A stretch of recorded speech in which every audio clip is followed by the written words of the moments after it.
إن قاطع الرحم إذا قبر ما نظر في عمله، ولو صلى الليل كله، ولو صام النهار كله، ولو حج كل عام، ولو تصدق بثلث ماله، إن كان قاطع رحم إن لم تتغمده رحمة ربه فلن يقبل منه عمل واحد، ولن يرفع له عمل واحد.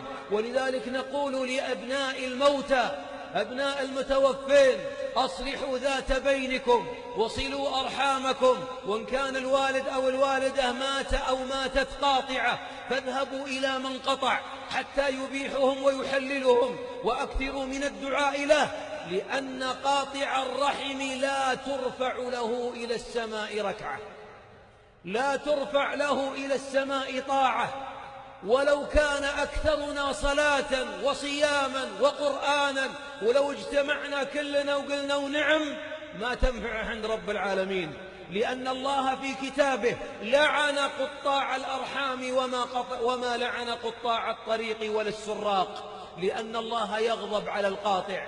كم من ميت تحت الأرض يتمنى أن يخرج من قبره ليقبل يده أو قدم أو رأس من قطعه، لكن هيهات ختم على عمله، أغلق الباب دونه. فيا أحياء، يا أيها الأحياء، احمدوا الله إذ أبقاكم، وأسألك بالله يا قاطع الرحم أو من هجر مسلما فوق 3 أيام أن يتقي الله وأن يصلح ذات بينه، ولو الحق معك، ولو الكبير، ولو المخطي عليك، ولو ظالمك، ولو هذاك ما يسوى التالية من الغنم تكرمون، سلم عليه واصلح، لأن الله لا يقبل عذرك، لن يقبل الله عذر المتقاطعين حتى ولو تقاتلوا، فإن الله عرض الصلح على المتقاتلين: وإن طائفتان من المؤمنين اقتتلوا فأصلحوا بينهما.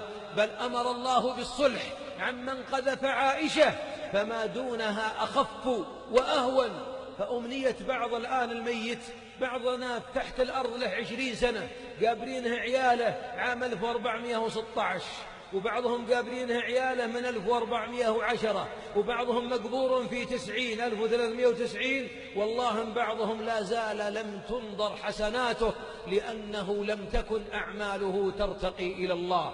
تعرض الأعمال على الله كل اثنين وخميس، فيغفر لكل مسلم لم يشرك بالله شيئا إلا رجلين بينهما شحنا، فيقال: أنظروا هذين حتى يصطلحا.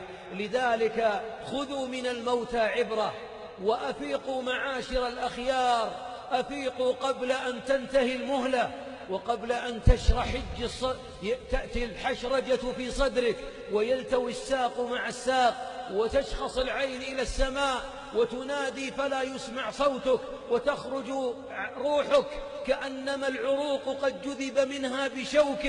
آلام الموت، يتمنى يتصدق، يتمنى أن يعود للصلة. أمنية الثانية من أمنيات الموتى القاطعين أن لو وصلوا أرحامهم. واسمع هذا الحديث، يقول صلى الله عليه وسلم: من هجر مسلما فوق 3 أيام فمات دخل النار. حسنه الإمام الألباني.